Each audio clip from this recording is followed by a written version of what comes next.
ظلم ہوا ہے، زبان سے بھی ہوا ہے، ہاتھ سے بھی ہوا ہے۔ پہلے تو یہیں تک معاملہ تھا کہ اللہ کے رسول صلی اللہ علیہ وسلم کو تکلیف دیتے تھے، آپ تو شاید مجنون ہیں، آپ تو شاید کاہن ہیں، آپ تو شاید جادوگر ہیں، آپ تو شاید شاعر ہیں، معاذ اللہ ثم معاذ اللہ، یہ باتیں کر کے اللہ کے نبی صلی اللہ علیہ وسلم کو تکلیف دیا کرتے تھے۔ پھر ان باتوں سے بات آگے بڑھی، پھر راستوں میں کانٹے بچھنے لگے، پھر کوڑا پھینکا جانے لگا، پھر اللہ کے نبی صلی اللہ علیہ وسلم پر وہ کیفیت آئی۔ آپ ذرا کبھی اس کو اپنے تخیل میں لائیں، بیت اللہ ہے، بیت اللہ، اور یہ بیت اللہ ہماری ایسا نہیں تھا کہ جیسے ہماری کو مسجد ہے ویسے مسجد ہے، بیت اللہ مرکز تھا، مرکز عرب کا، مکہ کا بھی مرکز اور پورے عرب کا مرکز۔ وہ مکہ کے لوگ بھی سارے وہاں پر ہی گھوم پھر رہے ہیں اور آ رہے ہیں اور جا رہے ہیں اور سب کچھ کر رہے ہیں، اور جو باہر سے آنے والے لوگ ہیں وہ بھی وہاں موجود۔ اس بیت اللہ میں اللہ کے نبی صلی اللہ علیہ وسلم سجدے میں ہیں، اللہ کو سجدہ کر رہے ہیں خالص، اور وہ ٹولہ بیٹھا ہوا ایک سائیڈ پہ، اور انہیں اللہ کے نبی صلی اللہ علیہ وسلم کو سجدہ کرتے ہوئے دیکھا۔ پتہ نہیں کیا تکلیف ہوئی کہ یہ خالص وحدہ لا شریک اللہ کو سجدہ کر رہے ہیں۔ ابو جہل نے کہا میں نے سنا ہے فلاں قبیلے نے ایک اونٹنی ذبح کی ہے کوئی تم میں سے شیر کا بچہ تو ذرا جاؤ تو، اور وہ جو اونٹنی انہوں نے ذبح کی انہوں نے اس کی اوجڑی پھینکنی ہوگی، اس میں گندگی بھری ہوگی، تم میں سے ہے کوئی ذرا، وہ تھوڑی بھاری ہوگی، تم میں سے کوئی شیر کا بچہ ہے ذرا وہاں سے جا کے اٹھا کے لائے، اگر تم میں سے کوئی لے آئے گا نا اگلا کام میرے پہ چھوڑو، میں اس اونٹ کی اوجڑی کو رسول اللہ صلی اللہ علیہ وسلم کے اوپر ڈالوں گا۔ وہ بدبخت گیا جا کے اوجڑی اٹھا کے لے آیا، اللہ کا نبی صلی اللہ علیہ وسلم پھر سجدے میں۔ ابو جہل آیا، اس نے وہ اونٹنی کی اوجڑی لا کر گندگی سے بھری ہوئی، آپ اپنے گھروں میں قربانیاں کرتے ہیں اس کو ہاتھ لگانا گوارا نہیں کرتے، اس اوجڑی کو لا کر اس نے اللہ کا نبی صلی اللہ علیہ وسلم کے کندھوں کے اوپر، شانوں کے اوپر رکھا۔ اتنی بھاری ہے، اتنی بوجھل ہے، اللہ کے نبی صلی اللہ علیہ وسلم سر سجدے سے اٹھا نہیں پا رہے، لوگ کھڑے ہیں، دیکھ رہے ہیں، ہنس رہے ہیں، اشارے کر رہے ہیں، مذاق بنا رہے ہیں، ایک ایسا آدمی وہاں نہیں ہے جس کی ہمت اور جا کر وہ اس اونٹ کی اوجڑی کو پیچھے کر رہا ہے۔ یہ تو اللہ کے نبی صلی اللہ علیہ وسلم سے جنت میں ملیں گے تو پوچھیں گے کہ اللہ کے نبی صلی اللہ علیہ وسلم جب وہ اونٹ کی اوجڑی آپ کے کندھوں پہ تھی اور آپ سجدہ کر رہے تھے، آپ نے اللہ سے کیا کہا تھا؟ سیرت کی کتابوں میں تو نہیں ملا، اللہ کے نبی جانتے، جنت میں پوچھیں گے انشاءاللہ کیا مناجات ہوئی، کیا کچھ، کوئی نہیں اٹھا، لوگ ہنس رہے ہیں، مذاق کر رہے، او یہ دیکھو یہ دیکھو یہ دیکھو، اور گھر سے وہ چھوٹی سی فاطمہ رضی اللہ تعالیٰ عنہ بھاگتی نہیں آئی، انہوں نے اپنے ننھے ہاتھوں سے اپنے ابا کے گردن سے، شانوں سے اس اونٹ کی اوجڑی کو پیچھے ہٹا کر پھینکا اس گندگی۔ کیا یہ اللہ کے نبی کے ساتھ نہیں ہوا صلی اللہ علیہ وسلم؟ ایک واقعہ صرف لے لیں طائف کا، ایک۔ اما عائشہ نے پوچھا ہے اللہ کے نبی صلی اللہ علیہ وسلم احد کے دن آپ کا خون بہا، احد کے دن آپ کے دندان مبارک شہید ہوئے، احد کے دن خود کی کڑیاں گھس گئیں آپ کے رخسار مبارک میں، اللہ کے نبی صلی اللہ علیہ وسلم احد سے زیادہ بھی کوئی سخت دن آپ پر آیا ہے؟ اللہ کے نبی صلی اللہ علیہ وسلم نے فرمایا ہاں عائشہ، طائف کا دن مجھ پر بہت سخت تھا، طائف سے زیادہ سخت دن مجھ پر کوئی نہیں آیا۔ تین سردار، ایک کہہ رہا ہے اللہ کو کوئی عزت دار آدمی نہیں ملا جو اس نے ایک یتیم کو نبی بنا دیا، معاذ اللہ۔ دوسرا کہہ رہا نہیں میں آپ کی بات ہی نہیں سنوں گا، آپ نبی ہوئے میں نے نہ مانا میں پھنس جاؤں گا، آپ نبی نہ ہوئے میں نے مان لیا پھر بھی پھنس جاؤں گا، لہٰذا میں آپ کی بات ہی نہیں سنوں گا، جائیں یہاں سے۔ اور پھر پیچھے لگایا بچوں کو، پتھر مارو۔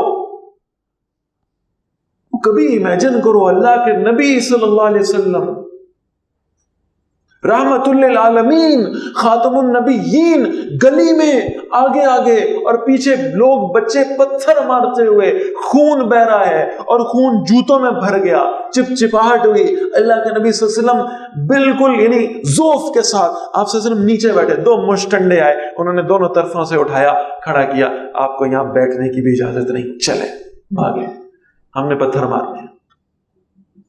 کیا کیفیت، بھوک کاٹی ہے اللہ کے نبی صلی اللہ علیہ وسلم نے، اس لیے کہ کل کو کوئی بھوکا نہ کہے میں دین پہ نہیں چل سکتا، مار کھائی اللہ کے نبی نے تاکہ کوئی مار کھا کر یہ نہ کہے کہ مار پڑتی ہے میں دین پہ نہیں چل سکتا۔ چٹائی پہ سوئیں اللہ کے نبی صلی اللہ علیہ وسلم، اس لیے کہ چٹائیوں پہ سونے والے دین نہ چھوڑ جائیں، بھوکے رہنے والے دین نہ چھوڑ جائیں، انہیں پتا ہو ہمارے نبی کے ساتھ یہ کچھ ہوا ہے۔ پتے کھانے والے دین نہ چھوڑ جائیں، ایک لباس، ایک۔ حضرت بلال نے آگے دروازہ کر، اللہ کے نبی جماعت کھڑی ہے، مدینے کی ریاست کا حکمراں، اللہ کے نبی جماعت کھڑی ہے، آپ کا انتظار ہو رہا ہے، نماز کا وقت جا رہا ہے، لوگ کھڑے ہیں، آپ تشریف لائیں اس سے پہلے کہ نماز کا وقت چلا جائے۔ میں آپ کو یاد دہانی کرانے آیا ہوں، صحابہ انتظار کر رہے ہیں، حجرے کے اندر سے آواز، دروازہ نہیں کھلا، اندر سے آواز آئی، بلال میرے پاس ایک کرتا تھا، میں نے اسے دھو دیا، ابھی وہ خشک نہیں ہوا، میرے پاس کچھ اور ہے ہی نہیں کہ میں پہن کر آ کے نماز پڑھا دوں۔ اپنی الماریوں کو سارے یعنی برانڈز کے کپڑوں سے بھرنے والے اب یہ حجت نہیں رکھ سکتے کہ دین پہ نہیں چل پائے۔ کیا کیفیت! ایک حدیث ہمیشہ یاد کر لیں، اسے اپنے پلے سے باندھ لیں، اس کا ورد کرنا شروع کر دیں۔ خدائی قسم میں فتویٰ نہیں دے رہا، لیکن میں صرف سمجھا رہا ہوں۔ ایک حدیث یاد کر لیں اور کوشش کریں دن میں ایک دفعہ اس حدیث کو روزانہ اپنے ذہن میں تازہ کیا کریں۔ ایک حدیث، اللہ کے نبی صلی اللہ علیہ وسلم فرماتے ہیں جب تم پر کوئی مشکل آئے اپنے نبی کی مشکلیں یاد کر لیا کرو۔ تمہیں اپنی مشکلیں بہت چھوٹی لگنے لگی، تمہیں لگے گا ہم پر کبھی کچھ ہوا ہی نہیں، ہم تو کبھی کسی گھاٹی سے گزرے ہی نہیں، جو ہمارے نبی کے ساتھ ہوا ہے ہم پر تو کبھی ویسا اس کا کوئی 1% بھی نہیں ہوا۔ اپنے نبی کی مشکلیں یاد کر لیں، اور صرف اللہ کے نبی نے، آپ کہیں گے تو نبیوں کے واقعات سنا رہا، بھائی نبی ہیں وہ تو جب غمگین ہوتے ہوں گے، جب بھوک لگتی ہوگی، جب چٹائی سے جسم کے اوپر لاسیں پڑتی ہوں گی، نشان پڑتے ہوں گے، جبرائیل آ کر تسلی دیتے ہوں گے آپ کا اللہ آپ کے ساتھ ہے۔ یہ تو نبی کی بات ہے، میرے پاس تو جبرائیل نہیں آتا، میں کیا کروں؟ سنو اس شخص کا واقعہ، صرف ایک آدمی کی بات بتا رہا ہوں، ایسے صحابہ بھرے پڑے ہیں ہماری تاریخ میں الحمدللہ۔ ایک آدمی میں نے بھی کہا تھا جسے اللہ ہدایت دینا چاہتا ہے، حبشے سے اٹھایا، منڈیوں میں بکوایا، کہاں سے ہوتا ہوا اللہ کے رسول صلی اللہ علیہ وسلم کے قدموں میں حاضر ہوا، کلمہ پڑھا۔ کیا نام ہے؟ بلال رضی اللہ تعالی۔ امیہ کو پتہ لگا امیہ آقا ہے، بلال غلام ہے۔ امیہ کو پتہ لگا بلال نے محمد صلی اللہ علیہ وسلم کا کلمہ پڑھ لیا، اس نے کہا میں تجھے بتاتا ہوں۔ صحراؤں میں لٹایا ہے تپتی ہوئی ریت پر، اور پھر بڑے بڑے پتھر ایسے سلیں ان کی اٹھا کر حضرت بلال رضی اللہ عنہ کے سینے پہ رکھی، کوئلوں سے داغے گئے ہیں اللہ کے نبی کے صحابی، اور حضرت بلال رضی اللہ عنہ کہہ رہے ہیں احد احد احد احد، میرا اللہ ایک اور کوئی نہیں، اور رکھو پتھر، احد احد۔ یہاں تک میں نے یہ روایت پڑھی ہے اور میں لرز گیا ہوں کہ اللہ کے نبی صلی اللہ علیہ وسلم نے کسی صحابی کو کہا جا کے بلال کو کہو آہستہ کہہ دیا کرے، احد احد آہستہ کہہ دیا کرے۔ اللہ تو سن لے گا نا آہستہ آواز میں، امیہ کو نہیں سنے گی، پتھر ڈبل نہیں ہوں گے، آہستہ کہہ دیا کرے۔ اس نے کہا بلال اللہ کے نبی کہہ رہے ہیں اگر چاہو تو آہستہ کہہ دے دو۔ بلال کہتا ہے آہستہ کہنے کا لطف نہیں آتا، آہستہ کہنے کا مزہ نہیں آتا،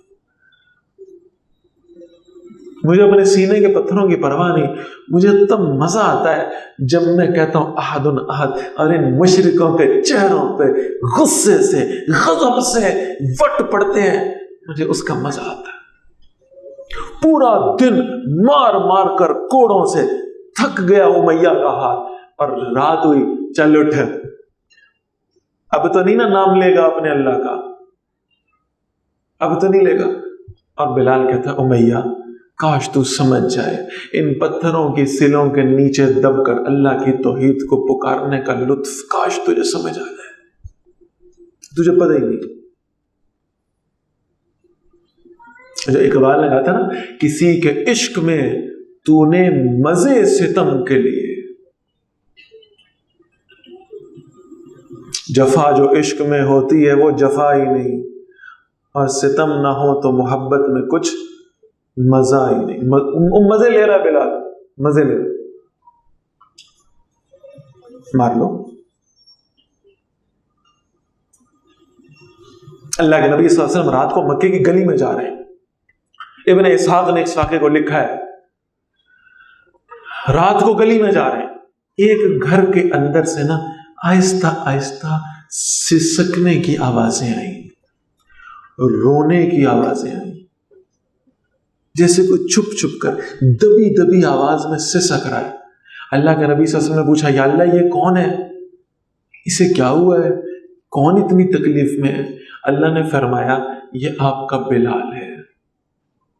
سارا دن اس کے ساتھ جو ہوئی ہے نا, اب یہ رات کو سسک رہا ہے, رو رہا ہے. اللہ کے نبی اتنے بے چین ہوئے, حضرت ابوبکر رضی اللہ عنہ کے گھر پہ گئے. رات کا وقت حضرت ابوبکر رضی اللہ عنہ گھر پہ نا تہبند باندھ کے بیٹھے ہوئے. اللہ کے نبی صلی اللہ علیہ وسلم نے دروازے پہ دستک دی. انہوں نے اسی طرح تہبند میں آ کے, قمیض نہیں پہنی ہوئی, تہبند میں آ کے دروازہ کھولا. لبیک و سعدیک یا رسول اللہ, میرے بھاگ کھل گئے, اللہ کے نبی آپ میرے گھر آئے, حکم کریں. اللہ کے نبی نے کہا جا جا کے میرے بلال کو آزاد کرا دے. جی اللہ کے نبی ابھی آتا ہوں. واپس اندر مڑنے لگے. ابن اسحاق نے لکھا ہے اللہ کے نبی نے بازو پکڑا, کدھر جا رہا ہے, یا رسول اللہ قمیض لے آؤں. نہیں نہیں, مجھ سے اس کی سسکیاں نہیں برداشت ہو رہی, ابھی جا, قمیض نہیں پہننی, ایسے ہی جا, ایسے ہی جا, ایسے ہی. حضرت ابوبکر بغیر قمیض پہنے گئے امیہ کے گھر پہ. اس نے دروازہ کھولا. ہاں بھائی ابو بکر آپ بڑی عزت والے, میرے دروازے پہ آئے, حکم کریں, کیا کرنے ہیں؟ کہا ایک غلام چاہیے. جی جی آپ حکم کریں, میں 10 غلام آپ کے گھر بھیج دیتا ہوں. کہا نہیں 10 نہیں چاہیے, بلال چاہیے. وہ امیہ بھی بڑا سیانہ تھا, اسے پتا تھا یہ بلال ہی کو لینے کیوں آئے. اسے پتہ لگ گیا کہ یہ آزاد کرانا چاہتا. بعض روایات میں ہوتا ہے اس نے 10 دینار مانگے. ایک روایت ایسی میں نے پڑھی ہے کہ جس میں اس نے کہا کہ آپ میرے غلاموں میں سے کوئی بھی لے لیں, جتنے پیسے دیں گے میں لینے کو تیار ہوں.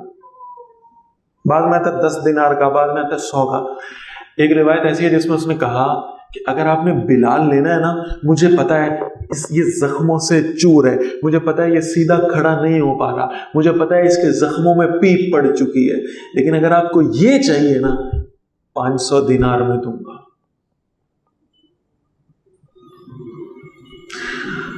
دکاندار کو پتا ہے کہ گاہک میرے پاس آیا ہے, میں نے ریٹ تھوڑا سا بڑھا کے مانگنا تاکہ ذرا سی نیگوسیشن کے بعد کیا ہو, کم ہو کر جتنا میں بیچنا چاہتا ہوں میں اتنے میں بیچ دوں. گاہک کو بھی پتا ہے کہ اس نے ریٹ مجھے تھوڑا سا اونچا کر کے بتایا تاکہ میں ذرا لیس کراؤں, ڈسکاؤنٹ کراؤں, اپنے رشتے ناتے اس سے بتاؤں اور یہ کم کر دے.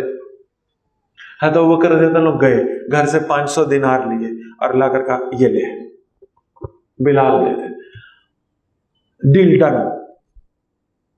امیہ ہنسا, کہتا اگر تو اس کے بدلے میں جس سے کھڑا نہیں ہوا جا رہا, جو کسی کام کا نہیں ہے, جس کے زخموں میں پیپ پڑ گئی ہے, اس کے بدلے میں 1 دینار بھی دیتا, میں رکھ لیتا.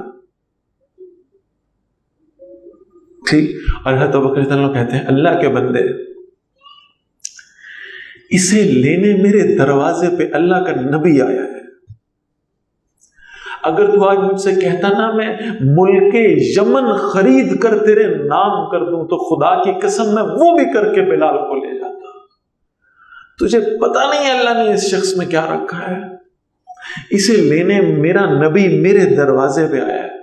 تجھے پتہ ہی نہیں کیا شے ہے, تجھے پتہ ہی نہیں یہ کون ہے, تجھے اس کی اہمیت کا اندازہ ہی نہیں ہے. آزاد کرایا, چھوڑ دیا. اس شخص کو جس کو مکے والے سمجھتے تھے ہمارے جوتوں میں بیٹھنے کی بھی قابل نہیں ہے، اللہ کے نبی صلی اللہ علیہ وسلم نے مسجد نبوی میں پہلی اذان کا وقت ہے، اللہ کے نبی نے کہا بلال بلال اذان دو۔ مؤذن رسول ہے، صرف مسجد نبوی نہیں، مکہ فتح ہوا، 10,000 کا لشکر کھڑا ہے سامنے، اور کتنے جلیل القدر صحابہ اس کے اندر موجود ہیں۔ پہلی اذان کا وقت آیا، اللہ کے نبی صلی اللہ علیہ وسلم نے فرمایا بلال اذان دو۔ بیت اللہ میں اذان دی، مسجد نبوی میں اذان دی، اور پھر اللہ کے نبی صلی اللہ علیہ وسلم کے فوت ہونے کے بعد پھر جب حضرت عمر رضی اللہ عنہ کا دور آیا اور بیت المقدس فتح ہوا تو حضرت عمر رضی اللہ عنہ کے سامنے اتنا بڑا لشکر کھڑا ہوا ہے اور مسجد اقصی فتح ہوئی ہے، تو لوگوں نے کہا اذان کون دے گا؟ حضرت عمر نے کہا میری کیا مجال ہے کہ جسے ہر موقع پر اللہ کے نبی نے کہا اذان دو میں اسے نہ کہوں۔ آج بھی وہی اذان، 3 بڑی مقدس مسجدیں اللہ کی، اور تینوں میں سیدنا بلال رضی اللہ عنہ نے اذان دی۔ اللہ کے رسول صلی اللہ علیہ وسلم وفات پا گئے، حضرت بلال رضی اللہ عنہ وہاں سے ہجرت کر کے شام چلے گئے، اور ہجرت کا واقعہ بڑا عجیب، اللہ کے نبی صلی اللہ علیہ وسلم جس دن فوت ہوئے ظہر کی نماز کا وقت آیا، حضرت بلال رضی اللہ عنہ چھت پہ چڑھے، انصاری عورت تھی جس کی چھت پہ چڑھ کے اذان دیتے تھے، چھت پہ چڑھے اذان دینا شروع کی، اللہ اکبر بھی کہہ دیا، اشہد ان لا الہ الا اللہ بھی کہہ دیا، جب کہا نا اشہد ان محمد، بس ہو گئی، گرے ہیں، بے ہوش ہو گئے، اذان نہیں دے سکے، ہوش میں آئے، لوگوں نے پوچھا کیا ہوا؟ کہا جب میں اشہد ان محمد کہتا تھا تو مڑ کے حضور کے چہرے کی طرف دیکھتا تھا، آج وہ چہرہ موجود نہیں، مجھ سے آگے بولا نہیں کہ اللہ کی قسم میں آئندہ کبھی اذان نہیں دوں، قسم کھا لی۔ حضرت ابوبکر کے پاس آئے، مجھے جانے دیں، میں جہاد پہ جانا چاہ رہا ہوں، شام چلے گئے جہاد پہ، شام میں موجود تھے، اللہ کے نبی صلی اللہ علیہ وسلم خواب میں آئے اور حضرت بلال کو کہا بلال تو نے میرے شہر آنا چھوڑ دیا؟ حضرت بلال نے سارے کام چھوڑے، واپس مڑے، مدینہ پہنچے، حضرت عمر کا دور ہے رضی اللہ تعالیٰ، واپس پہنچے، لوگ فرمائش کرنا چاہ رہے تھے کہ حضرت بلال کی اذان سنیں گے، تو انہوں نے حضرت حسن اور حضرت حسین رضی اللہ تعالیٰ عنہ کو کہا کہ آپ حضرت بلال سے کہیں اذان دیں۔ یہ دونوں آئے تو حضرت بلال نے کہا تم دونوں میرے بچے ہو، تم اللہ کے نبی صلی اللہ علیہ وسلم کے نواسے ہو، میں قسم کا کفارہ دوں گا، تمہاری بات نہیں ٹالوں گا، اذان دے دیتا ہوں۔ اذان دی، آپ یقین مانیں بلال نے اللہ اکبر کہا، مدینہ کی گلیوں میں لوگ چیختے ہوئے گھروں سے باہر آ گئے۔ یہ وہ اذان تھی کہ جب اس اذان پہ گھروں سے نکلتے تھے تو امامت کا مصلی اللہ کے رسول صلی اللہ علیہ وسلم کے پاس تھا۔ حضرت عمر نے بلایا رضی اللہ تعالیٰ، بٹھایا، کہ بلال، اللہ کے نبی صلی اللہ علیہ وسلم جب معراج سے واپس آئے تھے نا تو آپ نے فرمایا تھا جب مجھے جنت میں گیا ہوں تو میں نے جنت میں ایک عجیب بات دیکھی، میں چلتا تھا اور مجھے لگتا تھا میرے آگے آگے 2 قدم اور چل رہے ہیں، مجھے قدموں کی چاپ سنائی دیتی تھی۔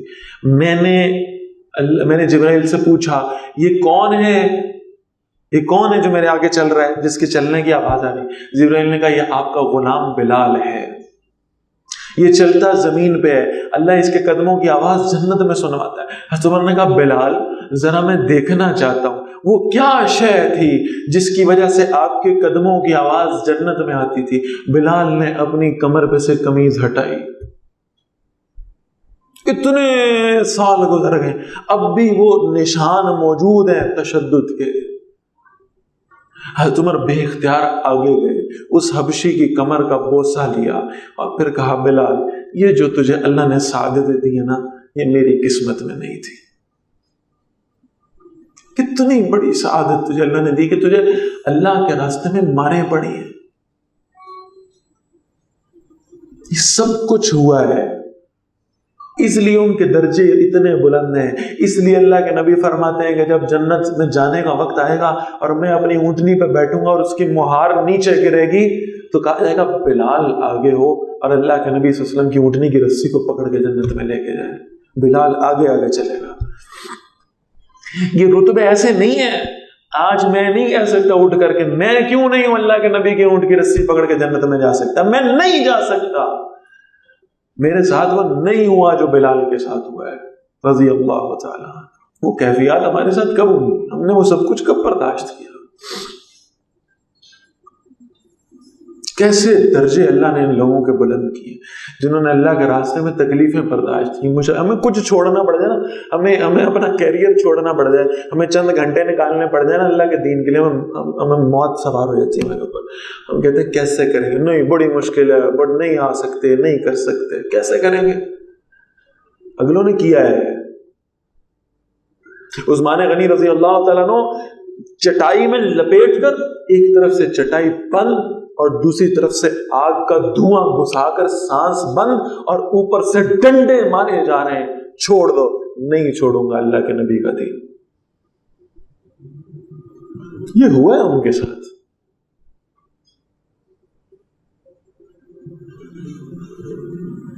حضرت یاسر رضی اللہ تعالیٰ عنہ، عمار بن یاسر، ان کو آگ کے انگاروں پہ لٹایا گیا، چربی پگھل رہی ہے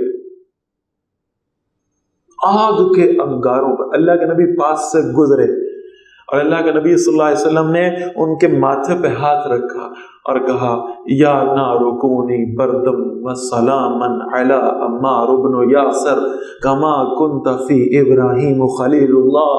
اے آگ، میں تجھ سے وہ کہتا ہوں جو تجھ سے اللہ نے کہا تھا ایک دفعہ، آگ ٹھنڈی ہو جا، سلامتی بن جا عمار بن یاسر پر، جیسے تو اللہ کے خلیل ابراہیم پہ سلامتی بنی تھی۔ یہ کیفیات گزری ہیں ہم صحابہ کے ساتھ، ان آزمائشوں کی بھٹیوں میں سے گزارے گئے، پھر اس رتبے پہ پہنچے۔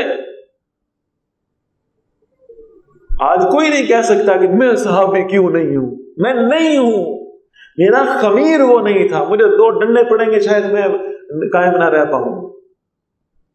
وہ رہے ہیں قائم، انہوں نے استقامت اختیار کی، انہوں نے اللہ کے راستے میں قربانیاں دی، انہوں نے زندگیاں لگائی ہیں، زندگیاں، انہوں نے مال چھوڑے، انہوں نے تجارتیں چھوڑی، انہوں نے رشتے چھوڑے، گھر چھوڑے، اولادیں چھوڑی، سب چھوڑا ہے انہوں نے اللہ کے لیے۔ یہ وجہ ہے کہ 1440 سال گزرنے کے بعد بھی ان میں سے کسی ایک کا نام آئے، ایک کا، تو ہم نام لیتے ساتھ کہتے ہیں رضی اللہ تعالی عنہ۔ میرے نام کے ساتھ نہیں کہا جا سکتا، یہ آپ کے نام کے ساتھ نہیں کہا جا سکتا۔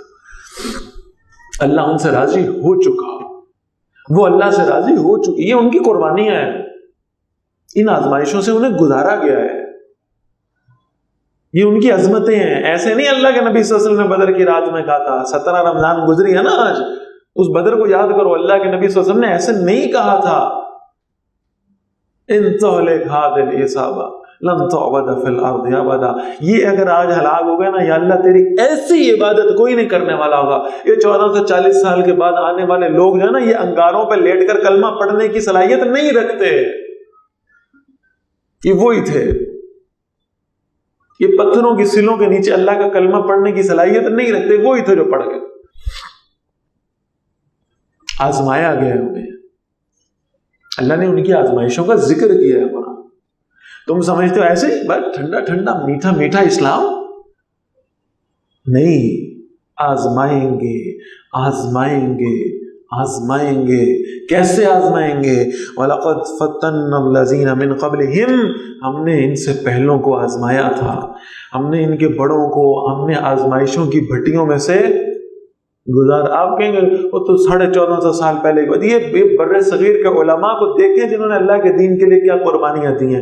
وہ توپ کے دہانوں کے اوپر انگریزوں نے باندھا ہے علماء، توپ کے دہانوں کے اوپر باندھا اور پیچھے سے گولا چلا دیا۔ وہ پتہ نہیں تھا اس آدمی کو، اس مولوی کو پتہ نہیں تھا کہ میرے ساتھ ہونے لگی۔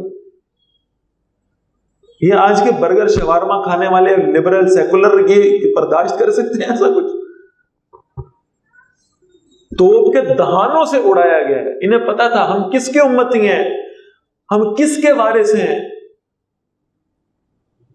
ہم ان صحابہ کے وارث ہیں جن کو مکے کی گلیوں میں، جس سمیہ رضی اللہ تعالی عنہا کو مکے کے چوک میں برچھی مار کر ابو جہل نے شہید کیا، ہم اس کے وارث ہیں، ہم جانے دینے والے ہیں۔